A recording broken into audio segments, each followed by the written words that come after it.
Welcome to Gentleman and Scholar. I'm your host, Joshua Houston. I'm alone in the studio today. We had originally planned today's episode to be about writing and publishing. I have just begun writing my next book, which is called Building Blocks. I hope that you'll be looking for that. It'll come out not really as soon as I would hope. I'm hoping to have it released by 2024. We might have another book come out before the end called From Misery to Ministry, about preaching and the role of ministry and how ministers have to deal with certain aspects of their ministry and what all that entails. So I hope that you'll be on the lookout for those. But as I said, we originally planned this episode to be about writing and publishing, and I wanted to do this with a good friend of mine, a guy by the name of Blvd, who is a family minister at the West End Church of Christ in Knoxville. Unfortunately, we weren't able to make that happen because with coronavirus and all the restrictions, I was actually going to be in Knoxville presenting at a conference. One of the Gentleman Scholar podcasts was about how you present at a conference. Unfortunately, the conference has been rescheduled to September. Well, I suppose fortunately it's been rescheduled. Unfortunately, we weren't able to do it back in March.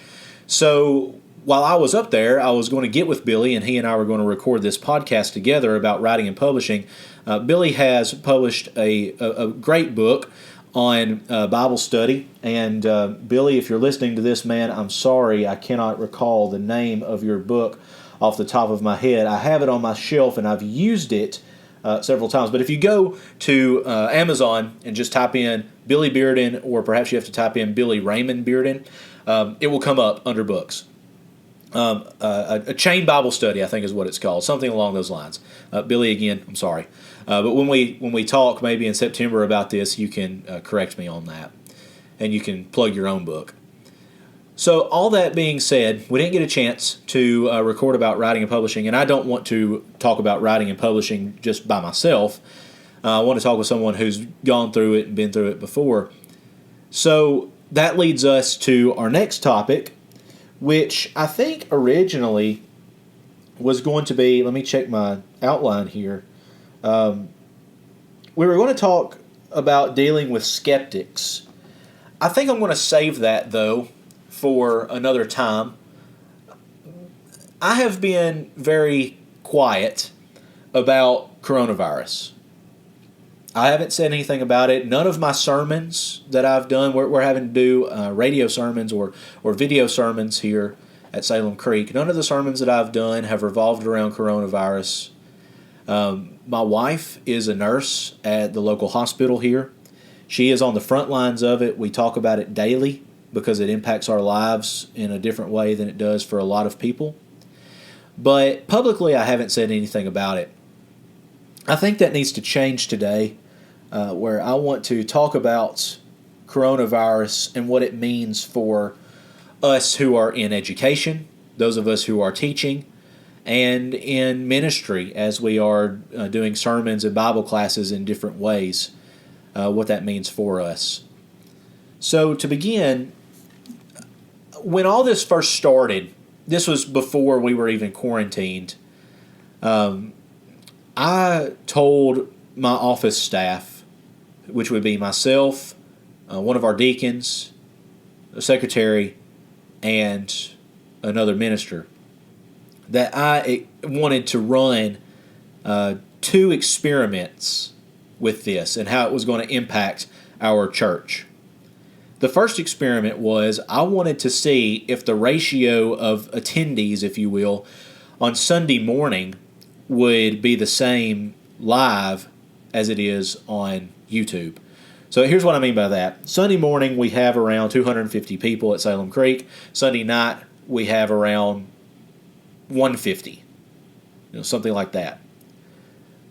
Well, I thought maybe if we get 100 views on our Sunday morning sermon, then we'll get 100 views on our Sunday evening sermon.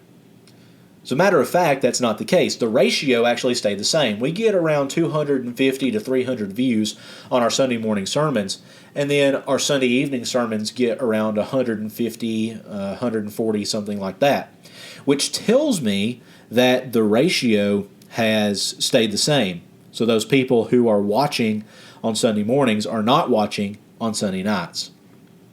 The second experiment I wanted to do was I wanted to see if this was actually going to impact us in the way that where we would actually long to be back at church. And I think that it's proven true that we are going to long to be back at church. I was telling my wife not too long ago that I miss singing. I miss singing with my brothers and sisters. And I think, though, that when I get back to church, I'm not going to be able to sing because I'm going to be so emotional being back with everybody. It has been, I think, as of now, 17 days since we last met together. Maybe longer than that. And the governor of Tennessee has just extended our quarantine or our stay-at-home order till April 30th. And hopefully it ends with April 30th and we can all start meeting back together and things can come back together as they should. With coronavirus going around, my main thought was this is going to really impact my school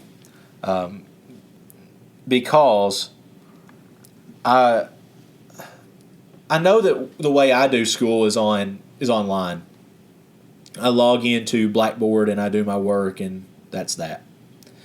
Undergraduates and perhaps those in master's programs are a little bit different, where you meet live in class several days a week for short periods of time. And the transition from doing that with 30 students in an undergraduate class is very difficult. And so I was a little worried about, am I going to be behind in my doctoral studies, or is this going to be something that we can work through? I think it's not going to impact me near as much as it is other people. But I do want to take this opportunity to tell you that things are going to be okay. Doing class online is not the end of the world. And don't let doing class online deter you from learning. Because doing class online allows you to use other outside resources, things like Google, other study tools. You can just look up whatever you need to. And when you do that, you're not learning anything. You're not learning the material. So I want to challenge you, if you're a student, to really get in there and learn the material as best as you can. Also, if you need tutoring in anything, this is mainly for those of you who are undergraduate and graduate Bible students, seek out someone who is able to tutor you. I would strongly recommend you look for a doctoral candidate like myself and others, because the goal of our getting a doctoral degree is to teach. And so that's an opportunity for us, but it's also an opportunity for you to be able to learn, hopefully, with someone that is a little more informal than perhaps a regular professor. Coronavirus in ministry has been something that's been difficult to swallow. It's a hard pill to swallow. I have come to the office, I think, once a week since we've been in our quarantine, and that was when no one was here, so I could record sermons and Wednesday night Bible classes, get those uploaded. Uploading videos is, I hate it. I absolutely hate it. I hate it because it takes forever. You don't get to feed off of the audience reaction. I've had several people tell me, Joshua, you preach a lot harder when there's nobody in the audience. Well, that's true, because I don't see the audience's reaction, and I don't have to necessarily worry about getting torn all to pieces afterwards, after we're done. Now, with the coronavirus in ministry, it's also proven difficult because we can't go visit people. Normally, we would visit every Thursday morning at 10 o'clock. We've split up into pairs, into groups of 2. And we go to nursing homes and people's homes and visit for about 30 minutes or so and let that be that. We don't get to do that anymore. That's been difficult. I really enjoy going and seeing people and getting to spend time with people. It's been really difficult. We've tried to call people. The problem with calling people is time. And, you don't want to be on the phone. You don't want to hold them on the phone for a long period of time. But usually that's what happens. you are on the phone for a long period of time. It's been an adjustment. It's been an adjustment with everything that we have going on. But I think with anything, there's also opportunity. So when you look at coronavirus and you look at how it impacts our world today and what opportunities lie out there for us, I think the first opportunity is a way to get into social media and into video production and things like that.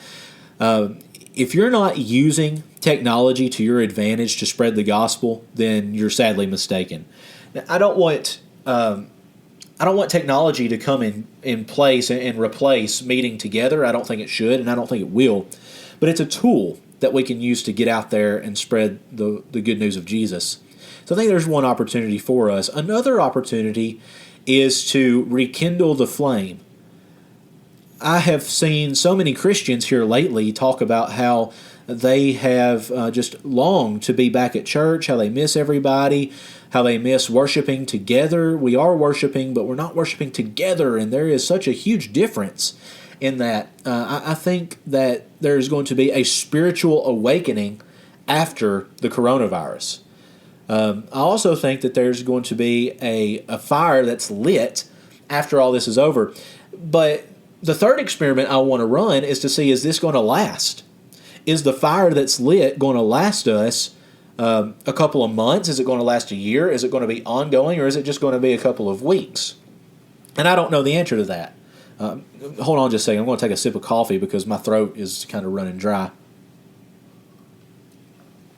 I hope that the flame that is lit stays with us, and I really hope that mostly for our young people, because I know our older people are really missing being at church and being with each other. But I hope that it stays with our younger people. This is something that they're going to remember forever. We are now part of a major historical event, and we've been part of a major historical event before. We were alive during 9/11. Most of us were. We've been through the Ebola outbreak, and now we've been through coronavirus. It's scary. It's scary. But I do think that there are positives to come from this. One such positive in talking about our young people, I hope that our young people understand the importance of being together with Christians. And I think that they do to a large degree. I hope this allows people to reprioritize their life and really see what's important in life. I know a lot of people focus on success and money and things like that, but when it all boils down to it, I think we can understand that there is a beautiful thing about being together and about human interaction. Me talking to y'all in this way, in this particular way, is not nearly as good as us meeting together and conversing. Watching a video of a sermon is not nearly as good as being together and listening to a sermon, or singing together, or whatever. Human interaction is so important, and it's vital to our lives, to our everyday lives. So I just wanted to speak for a few minutes. This podcast may not be as long as our normal ones. But I just wanted to speak for a few minutes about how coronavirus has impacted me personally as a minister and has impacted me personally as a student. It's going to be difficult. It's going to be a long road ahead, but I think together we will get through this. I'm not losing hope. I hope you're not either. But ultimately, you and I will make it through this, and maybe we'll get to discuss some of these ideas later. Billy, I look forward to talking to you maybe in September as we gear up to talk about writing and publishing, as both of us are continuing our journey in that. Be on the lookout for more Gentleman and Scholar. We'll be having one coming to you on the first of every month. We are posting many sermons and Bible classes on our Coffee and Christ page. It's under the playlist Coffee and Christ Under Quarantine. And so I hope that you'll check that out if you're interested in that. Look forward to having more guest speakers in the coming months as I can line them up. With quarantine going on, we couldn't have any guest speakers We've got to you got to just listen to me this time. But Lord willing, we'll have more to talk about later, and hopefully this virus will go away, and there will be vaccines and such made for it, and we can all live happy and healthy, as Dr. Mike on YouTube always says. I hope that you have a great day. Thank you for listening. This has been Gentleman and Scholar. Look forward to talking with you and talking to you in the coming months, hopefully about more things along the lines of scholarship and ministry. Hope you all have a great day. This has been Gentleman and Scholar. I'm Joshua Houston.